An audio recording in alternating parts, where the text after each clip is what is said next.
ಎರಡು PM ನಾನಿದ್ದಾಗ ನೋಡಿದೆ. ಮನಮೋಹನ್ ಸಿಂಗ್ ಅವ್ರ ಜೊತೆಗೆ ಡ್ಯೂಟಿ ಮಾಡಿದ್ದೀನಿ. ನರೇಂದ್ರ ಮೋದಿ ಅವರ ಜೊತೆಗೂ ಡ್ಯೂಟಿ ಮಾಡಿದ್ದೀನಿ. ಸ್ನೇಹಿತರೆ, ನಾವಿವತ್ತು ಶಿವಮೊಗ್ಗ ಜಿಲ್ಲೆಯ ಹೊಸನಗರ ತಾಲೂಕಿನಲ್ಲಿದ್ದೇವೆ. ಇವತ್ತಿನ ವಿಶೇಷ ಸಂಚಿಕೆ ಏನಂದರೆ, ನಮ್ಮ ಜೊತೆ ಇವತ್ತು ಕೃಷ್ಣ ಪೂಜಾರ್ ಅವರಿದ್ದಾರೆ. ಇವರು ರಿಟೈರ್ಡ್ CRPF ಯೋಧರು. ಅವರ ಒಂದು ಜೀವನ ಹಾಗೂ ಅವರ ಕೆಲಸದ ಬಗ್ಗೆ ಒಂದು ಸ್ವಲ್ಪ ತಿಳ್ಕೊಳ್ಳೋಣ, ಮತ್ತು ಅವರ ಬಾಲ್ಯ ಜೀವನ ಮತ್ತು ಅವರ ಕಷ್ಟ ಹೇಗಿದೆ ಅಂತ ಒಂದು ಸ್ವಲ್ಪ ತಿಳ್ಕೊಳ್ಳೋಣ. ಕೃಷ್ಣ ಪೂಜಾರ್ ಅವರೇ, ನಿಮಗೆ ವೆಲ್ಕಮ್ ನಮ್ಮ ಒಂದು ಚಾನಲ್ಗೆ. Thank you. ನಿಮ್ಮ ಈ ಒಂದು ಪರಿಚಯ ಮಾಡ್ಕೊಳ್ಳಿ. ನನ್ನ ಹೆಸರು ಕೃಷ್ಣ ಪೂಜಾರಿ ಅಂತ. ನಾನು 1990ರಲ್ಲಿ ಶಿವಮೊಗ್ಗದಿಂದ CRPFಗೆ ರಿಕ್ರೂಟ್ಮೆಂಟ್ ಆಗಿದ್ದು. ರಿಕ್ರೂಟ್ಮೆಂಟ್ ಆದಮೇಲೆ ನಾವು ಡೈರೆಕ್ಟ್ ಡೆಲ್ಲಿ ಹೋಗಿ ಡೆಲ್ಲಿಯಲ್ಲಿ ಟ್ರೈನಿಂಗ್ ಮಾಡಿದ್ದು. ಓಕೆ. ಅಲ್ಲಿಂದ ಬೇರೆ ಬೇರೆ ರಾಜ್ಯಗಳಲ್ಲಿ ಸರ್ವಿಸ್ ಮಾಡ್ತಾ ಕೊನೆಯ ಹಂತವಾಗಿ ಭದ್ರಾವತಿಯಲ್ಲಿ 35 ವರ್ಷ ಸರ್ವಿಸ್ ಮಾಡಿ ವಾಲಂಟಿಯರ್ ರಿಟೈರ್ಮೆಂಟ್ ತಗೊಂಡು ಈಗ ಹೊಸನಗರದಲ್ಲಿ ಜೀವನ ನಡೆಸ್ತಾ ಇದ್ದೀನಿ. ನಿಮ್ಮ ಮೂಲತಃ ನಿಮ್ಮ ಊರು ನಿಮ್ಮದು ತಿಳಿಸ್ಕೊಡಿ. ನನ್ನ ಮೂಲತಃ ನಾನು ಓದಿದ್ದೆಲ್ಲ ಹೊಸನಗರ. ಓಕೆ. ಇಲ್ಲಿನ ನಿವಾಸಿ. ನೀವು ನಿಮಗೆ CRPFಗೆ ಸೇರ್ಬೇಕನ್ನೋದು ಏನೋ ಒಂದು ಹೋಪ್ ಇತ್ತು? ನಾವು ದೇಶ ಸೇವೆ ಮಾಡ್ಬೇಕಂತ ಹೇಳ್ಕೊಂಡು ಮೊದಲಿಂದನೂ ನಾವು ನಮ್ಮ ಫ್ರೆಂಡ್ ಸರ್ಕಲಲ್ಲೆಲ್ಲ ಅವಾಗ 1988-89ರಲ್ಲಿ ಯೋಚನೆ ಮಾಡ್ತಾ ಇತ್ತು. ಅದೇ ಕಾಲಕ್ಕೆ ಸರಿಯಾಗಿ ಆ ಸಮಯದಲ್ಲೆಲ್ಲ ಪೇಪರಲ್ಲಿ ಅನೌನ್ಸ್ಮೆಂಟ್ ಆಗ್ತಾ ಇತ್ತು. ಓಕೆ. ಇಂತಿಷ್ಟನೇ ತಾರೀಕು ಹಿಂಗೆ ಬರ್ತಿದೆ ಈ ಜಾಗದಲ್ಲಿ, ಡೈರೆಕ್ಟ್ ಅಪಾಯಿಂಟ್ಮೆಂಟ್. ಅವಾಗಿನ ಈ ಥರ ಸಿಸ್ಟಮ್ ಇರಲಿಲ್ಲ. ನಾವೆಲ್ಲ ಕ್ಲಾಸ್ಮೇಟ್ ಸೇರಿ ಒಂದು 10 ಜನ ಹೋಗಿತ್ತು. ಅದ್ರಲ್ಲಿ ನಾನು ಒಬ್ಬಂದಾಗಿದ್ದು. 10 ಜನದಲ್ಲಿ? 10 ಜನದಲ್ಲಿ. ನೀವು ಏನು ಓದಿದ್ರೆ? ನಾ ಅವಾಗ PUC ಇದ್ದೆ. ನಿಮಗೆ PUC ಮುಂದುವರ್ಸಕ್ಕೆ ಇಷ್ಟ ಇರಲ್ಲ ಅಂದ್ರೆ ಈ CRPF ಸೇರ್ಬೇಕಂತ ಇತ್ತ? ಅಕಸ್ಮಾತ್ ಸೇರಿದ? ಇಲ್ಲ, ಸೇರ್ಬೇಕಂತ ಆಸೆ ಇತ್ತು. ಮನೆ ಪರಿಸ್ಥಿತಿ ಆಗಿತ್ತು ಅವಾಗ. ಕಷ್ಟ ಇತ್ತು. ಕಷ್ಟ ಅವಾಗ ಸಮಾಜದ ಕಷ್ಟದಲ್ಲಿತ್ತು. ಏನಾದ್ರು ಒಂದು ಕೆಲಸ ಸಿಕ್ಕಿದ್ರೆ ಸಾಕು, ಹೋಗೋಣ ಮನೆ ಕಡೆ ಜವಾಬ್ದಾರಿ ವಹಿಸ್ಕೊಳ್ಳೋಣ ಅನ್ನೋದು ಒಂದು ಕಲ್ಪನೆ ಇತ್ತು. ಅದೇ ಥರ ಆಯಿತು. ಈಗ ನೀವು ಸೇರೋ ಟೈಮಿಗೆ ನಿಮ್ಗೆ ಎಷ್ಟು ವರ್ಷ ಇತ್ತು? ನನಗೆ 20 ವರ್ಷ. 20 ವರ್ಷ. ಈಗ ಟೋಟಲ್ ಎಷ್ಟು ವರ್ಷ ಸರ್ವಿಸ್ ಮಾಡಿದ್ದೀರಾ? ನಾನು 35 ವರ್ಷ ಸರ್ವಿಸ್ ಮಾಡಿದ್ದೀರಾ. ನಿಮ್ಮ ಸರ್ವಿಸಿಂದ ಒಂದು ಸ್ವಲ್ಪ ತಿಳಿಸ್ಬೋದಾ? ಎಲ್ಲೆಲ್ಲಿ ಸರ್ವಿಸ್ ಮಾಡಿದ್ದೀರಾ? ನಾನು ಹೆಚ್ಚು ಕಮ್ಮಿ ಭಾರತದ ಎಲ್ಲ ಕಡೆನೂ ಡ್ಯೂಟಿ ಮಾಡಿದ್ದೀನಿ. ಓಕೆ. ಕೆಲವು ಕಡೆ ನಮ್ಮಲ್ಲಿ ಹೇಗೆ ಅಂತ ಹೇಳಿದ್ರೆ, ನಾವು ಎಲ್ಲೇ ಡ್ಯೂಟಿಲಿದ್ರು, ಯಾವುದೇ ರಾಜ್ಯದಲ್ಲಿದ್ರು, ಬೇರೆ ಕಡೆ ಎಲ್ಲೇ ಗಲಾಟೆ ಆದರೂ ಅಲ್ಲಿ ಹೋಗ್ಬೇಕಾಗುತ್ತೆ. ಹೀಗಾಗಿ ಅಂಥ ಕಡೆನೇ ಪೋಸ್ಟಿಂಗ್ ಇದ್ದು ಅಲ್ಲೇ ಡ್ಯೂಟಿ ಮಾಡ್ತೀನಿ ಅನ್ನೋದು ನಮ್ಮಲ್ಲಿಲ್ಲ. ನಾನು ಕಾಶ್ಮೀರದಲ್ಲಿದ್ದರೆ ಕನ್ಯಾಕುಮಾರಿಯಲ್ಲಿ ಗಲಾಟೆ ಆಯ್ತು ಅಂದರೆ ನಾವು ಅಲ್ಲಿಂದ ತೆಗೆದು ಕನ್ಯಾಕುಮಾರಿ ಹಾಕ್ತಾರೆ, ಅದು ಡ್ಯೂಟಿ ಮಾಡಬೇಕಾಗುತ್ತೆ. ಇಂತಲ್ಲೇ ಅಂತ ಸ್ಪೆಸಿಫಿಕ್ ಆಗಿರಲ್ಲ, ನಿಮ್ಗೆ ಎಲ್ಲಿ ಕರೀತಾರೆ ಎಮರ್ಜೆನ್ಸಿ ಎಮರ್ಜೆನ್ಸಿ ಸ್ಪೆಸಿಫಿಕ್ ಅಂತ ಹೇಳಿದ್ರೆ, ಈಗ ನಾವು ಮೇನ್ ಆಗಿ CRPF ಮೇನ್ ನಮ್ದು ಮೊದಲ ಯೂನಿಟ್. ಅಲ್ಲಿಂದ ನಾವು ಪ್ರೈಮ್ ಮಿನಿಸ್ಟರ್ ಬಾಡಿ ಗಾರ್ಡ್ ಆಗಿ ನಾನು 10 ವರ್ಷ ಸರ್ವಿಸ್ ಮಾಡಿದ್ವಿ. Prime minister bodyguard. ಆಮೇಲೆ ರ್ಯಾಪಿಡ್ ಆಕ್ಷನ್ ಫೋರ್ಸ್ ಅಂತ ಹೇಳಿ ಅದು ಒಂದು ಅಂಗನೇ. ಅದನ್ನ ಒಂದು 8 ವರ್ಷ ಮಾಡಿದ್ದೀನಿ. ಓಕೆ. 2 ಕಡೆ. ಮತ್ತೆ ಉಳಿದೆಲ್ಲ ಸರ್ವಿಸ್ CRPF ಅಲ್ಲಿ. ಈಗ ಇದು ಬಾರ್ಡರ್ ಸೆಕ್ಯೂರಿಟಿಗೂ ನಿಮ್ದಕ್ಕೂ ಏನು ವ್ಯತ್ಯಾಸ ಇದೆ? ವ್ಯತ್ಯಾಸ ಅದು ಪ್ಯಾರಾಮೀಟರ್ ಬರುತ್ತೆ. ಅವರು ಬಾರ್ಡ್ರಲ್ಲೇ ನಮ್ಮ ದೇಶದ ಯಾವ ಬಾರ್ಡರ್ ಇದೆ ಇಲ್ಲಿಂದ ಡೆಲ್ಲಿವರೆಗಿದೆ, ಅಲ್ಲಿ ಅವರು ಸರ್ವಿಸ್ ಮಾಡ್ತಾರೆ. ಎಲೆಕ್ಷನ್ ಟೈಮಿಂಗ್ ಮಾತ್ರ ಅವರನ್ನ ಜಾಸ್ತಿಯಾಗಿ ತಗೊಂತಾರೆ.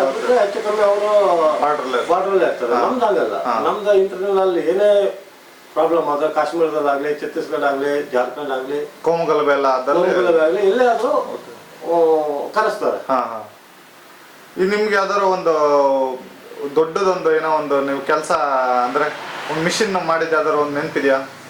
ಮಿಷಿನ್ ತುಂಬಾ ನಡೆಯುತ್ತೆ. ನಮ್ಗೆ ತುಂಬಾ ಇಷ್ಟ ಆಗಿದೆ ಅಂದ್ರೆ ಪ್ರೈಮ್ ಮಿನಿಸ್ಟರ್ ಸೆಕ್ಯೂರಿಟಿ SPG ಇದೆ. ಅದು ಜೀವನದಲ್ಲಿ ಒಂದು ಒಳ್ಳೆ ಅನುಭವ. ಅಷ್ಟು ಲಾಂಗ್ ಸರ್ವಿಸ್ 10 ವರ್ಷ ಮಾಡೋದ್ರಲ್ಲಿ ಅಷ್ಟು ಸುಲಭ ಅಲ್ಲ. ಆದರೂ 2 PM ನಾನಿದ್ದಾಗ ನೋಡಿದೆ. ಮನಮೋಹನ್ ಸಿಂಗ್ ಅವ್ರ ಜೊತೆಗೆ ಡ್ಯೂಟಿ ಮಾಡಿದ್ದೀನಿ, ನರೇಂದ್ರ ಮೋದಿ ಅವರ ಜೊತೆಗೂ ಡ್ಯೂಟಿ ಮಾಡಿದ್ದೀನಿ. ಅದೊಂದು ಒಳ್ಳೆ ಅನುಭವ. ಬಾಕಿ ಇನ್ಕೌಂಟ್ರು, ಅದು ಲಾಠಿ ಚಾರ್ಜು, ಇದೆಲ್ಲ ನಮ್ಮ ಇದರಲ್ಲಿ ನಾರ್ಮಲ್ಲೇ. ಅದು ಮಾಡಲೇಬೇಕಾಗತ್ತೆ, ಡ್ಯೂಟಿ ಮಾಡಲೇಬೇಕಾಗತ್ತೆ. ಅಲ್ಲಿ ನಿಮ್ಗೆ ಏನಾರು ಮನೆ ಈಗ ಮನೆಯಿಂದ ದೂರ ಇರಬೇಕು ಆ ಥರ ಎಲ್ಲ ಇರುತ್ತೆ.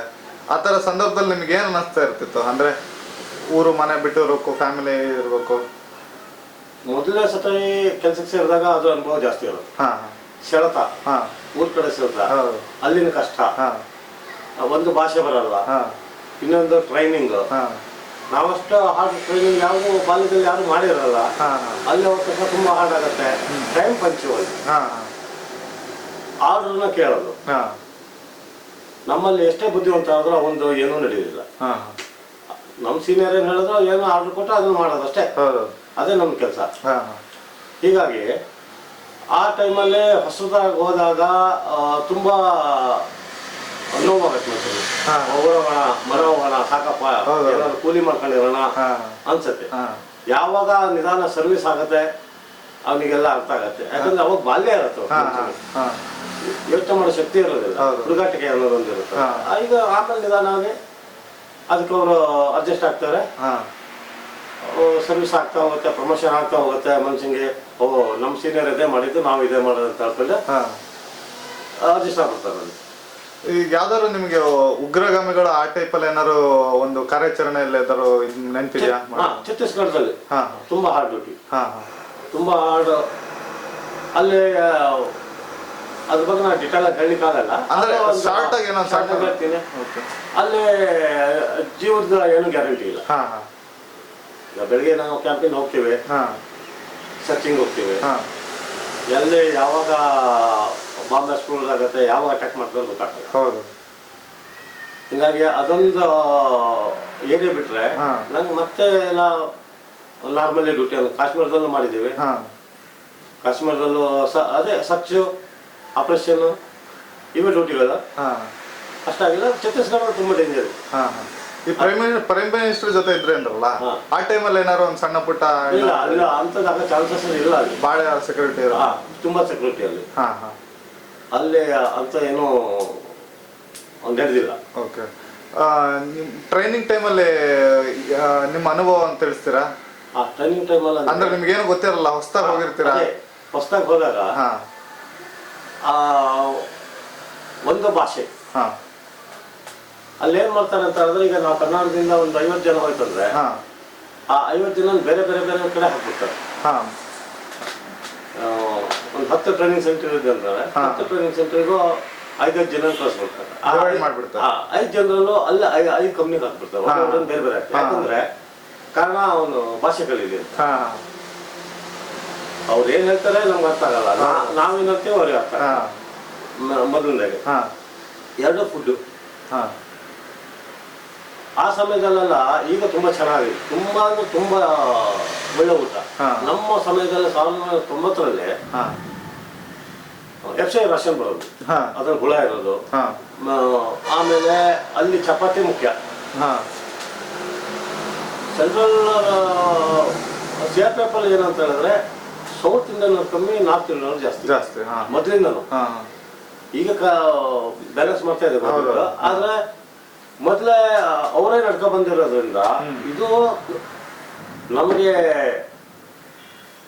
CRPF ಸ್ವತಂತ್ರ ಹುಟ್ಟಕ್ಕಿಂತ ಮೊದಲಿಂದನೂ ಇದೆ.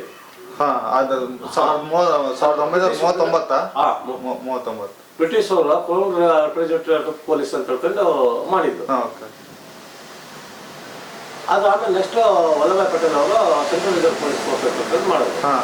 ಹೀಗಾಗಿ ಮೊದಲಿಂದನೂ ನಾರ್ತ್ ಇಂಡಿಯನ್ ಇರೋದ್ರಿಂದ ಅಲ್ಲೆಲ್ಲ ಚಪಾತಿ, ದಾಲ್ ಇಂಥವೇ, ನಾನ್ ವೆಜ್ ಕಮ್ಮಿ, ತರಕಾರಿ ಊಟ. ನಮ್ಗೆ ಇಲ್ಲಿಂದ ಇದ್ದವ್ರಿಗೆ ಅನ್ನ ಎಷ್ಟಂತ ಹೇಳಿದ್ರೆ ಒಂದು ಮುಷ್ಟಿ ಅನ್ನ ಹಾಕೋರು ಅಷ್ಟೇ. ಆವಾಗ ನಾವೇನ್ ಮಾಡ್ತಿದ್ವಿ, ನಾರ್ತ್ ಇಂಡಿಯಾದವರಿಗೆ ರೊಟ್ಟಿ ಕೊಟ್ಟು ಅವ್ರ ಹತ್ರ ಅನ್ನ ತಗೊಂತೀವಿ. ಹಾಗೆ ಟ್ರೈನಿಂಗ್ ಫೀಲ್ಡ್ ಇದೆ. ಮತ್ತೆ ನಿಮ್ ಕಷ್ಟ ಅನ್ಸಿಲ್ವಾ ಅಂದ್ರೆ ಟ್ರೈನಿಂಗ್? ಕಷ್ಟ ಅನಿಸ್ತು, ತುಂಬಾ ಕಷ್ಟ ಅನಿಸ್ತು. ಅದು ಮನೆ ಪರಿಸ್ಥಿತಿ ಮುಂದೆ ಅದೇನೂ ಅಲ್ಲ. ಮನೆಯಲ್ಲೇ ತುಂಬಾ ಪರಿಸ್ಥಿತಿ ಕಷ್ಟ ಆಗ್ತಿತ್ತು ಅವಾಗ. ನಾವು ಬಿಟ್ಟು ಬಂದ್ರೆ ಅಂದ್ರೆ ಯಾಕಂದ್ರೆ ನಮ್ಮ ತಂದೆ ತಾಯಿ ಎಲ್ಲ ಕೂಲಿ ಮಾಡ್ಕೊಂಡು ಬದುಕಿದವರು. ಈಗ ಅವ್ರನ್ನ ನಾವು ಚಂದಿಂದ ನೋಡಿ ಸಾಕಪ್ಪ ಅವ್ರ ಜೀವನ ನಮ್ಗೆ ಬೇಡ, ಏನೋ ಒಂದು ಕೆಲಸ ಸಿಕ್ಕಿದೆ ಇದನ್ನ ಮುಂದುವರ್ಸ್ಕೊಂಡು ಹೋಗೋಣ ಅಂತ ಕಂಡ ಅದೊಂದು 3 ತಿಂಗಳು 4 ತಿಂಗಳು ಅಷ್ಟೇ. ಆಮೇಲೆ ಅದಕ್ಕೆ ಹೊಂದ್ಕೊಂಡ್ಬಿಡ್ತೀವಿ. ಅಲ್ಲಿನವರೇ ನಮ್ಮ ಅಣ್ಣ ತಮ್ಮ ಆಗುತ್ತಾರೆ.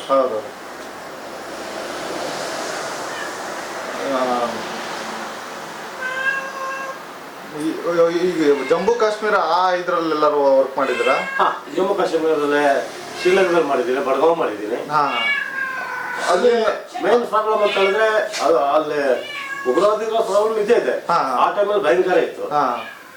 ಮೇನ್ ಚಳಿ, -10 -10 ನಮ್ಗೆ ಇಲ್ಲಿ ಗೊತ್ತೇ ಇಲ್ಲ. ಇಲ್ಲಿನ ತದ್ದು ಇರುತ್ತೆ ಅಲ್ಲಿರುತ್ತೆ, ಇಲ್ಲಿನ ತದ್ದು ಇರುತ್ತೆ ಅಲ್ಲಿ. ಆ ಚಳಿಗೆ ನಾವು ಹೊಂದ್ಕೊಳಕ್ ಆಗಲ್ಲ, ಅದು ತುಂಬಾ ಕಷ್ಟ ಆಗುತ್ತೆ. ಅದೇ ಒಂದು ವರ್ಷ ಒಂದು ಚಳಿ ನೋಡಿದ್ರ ಮೇಲೆ ಮುಂದಿನ ಚಳಿಗೆ ಹೇಗಿರ್ಬೇಕಂತ ಗೊತ್ತಿರುತ್ತೆ. ಗೌರ್ಮೆಂಟ್ ಅದಕ್ಕೆ ಸೌಲಭ್ಯ ಕೊಟ್ಟಿರುತ್ತೆ. ಕಲ್ಲಿದ್ದು ಕೊಡ್ತಾರೆ ಉಳಿಸ್ಕೊಳ್ಳಿಕ್ಕೆ, ಸ್ನೋ ಶೂ ಕೊಡ್ತಾರೆ, ಒಳ್ಳೆ ಕೋಟ್ ಕೊಡ್ತಾರೆ. ಅದೇನು ಸಮಸ್ಯೆ ಅಲ್ಲ. ಅಂದ್ರೆ ಬಸ್ತಾಗ್ ಹೋದವ್ರಿಗೆ ತುಂಬಾ ಸಮಸ್ಯೆ ಆಗುತ್ತೆ.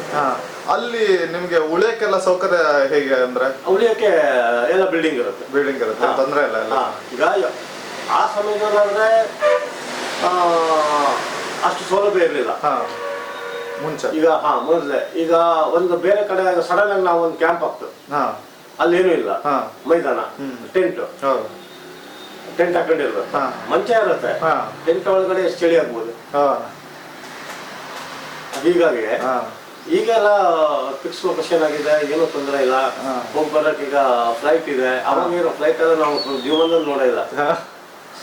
ಈಗ 1 ಗಂಟೆಗೆ ಒಂದ್ ಕಡೆಯಿಂದ ಇನ್ನೊಂದ್ ಕಡೆಗೆ ಎಷ್ಟು ದೂರ ಆದ್ರೂ ಹೋಗಿ. ಈಗ ಮೇನ್ ಈಗ ಮೊಬೈಲ್ ಬಂತ, ಮೊಬೈಲ್ ಬಂದಿದ್ರಿಂದ ಎಲ್ಲರೂ ಮನೆ ಹತ್ತದಲ್ಲೇ ಕನೆಕ್ಟಿಂಗ್ ಇದೆ. ನಮ್ ಟೈಮ್ ನಮ್ಮ ತಂದೆ ತೀರೋದಾಗ ನಮ್ 3 ದಿನ ಮೇಲೆ ಗೊತ್ತಾಗಿತ್ತು. 3 ದಿನ ಮೇಲೆ ಅವ್ರು ತೀರೋಗಿರಂತ ಆ ಪರಿಸ್ಥಿತಿ ಇತ್ತು. ಈಗ ಅಂತದೇನಿಲ್ಲ, 1 ಸೆಕೆಂಡ್ ಒಂದು ವಿಷಯ ಗೊತ್ತಾಗ. ಈಗ ಒಂದ್ ಕಡೆ ಒಂದ್ ಘಟನೆ ಆಯ್ತಂದ್ರೆ ಪಟ್ಟ ಹೊರಡ್ಬೋದು. ಈಗ ಫ್ಲೈಟ್ ಕನೆಕ್ಟಿಂಗ್ ಇದೆ, ಎಲ್ಲಿಂದ ಬೇಕಾದ್ರೆ ಇಲ್ಲಿಂದ ಕೂಡಲೇ ಬರ್ಬೋದು. ಮೊದಲೆಲ್ಲ ಫ್ಲೈಟ್ ಅಲ್ಲಿ ಹೋಗೋದ್ರಿಂದ ಯಾರು ಯೋಚನೆ ಮಾಡ್ತಿದ್ರು.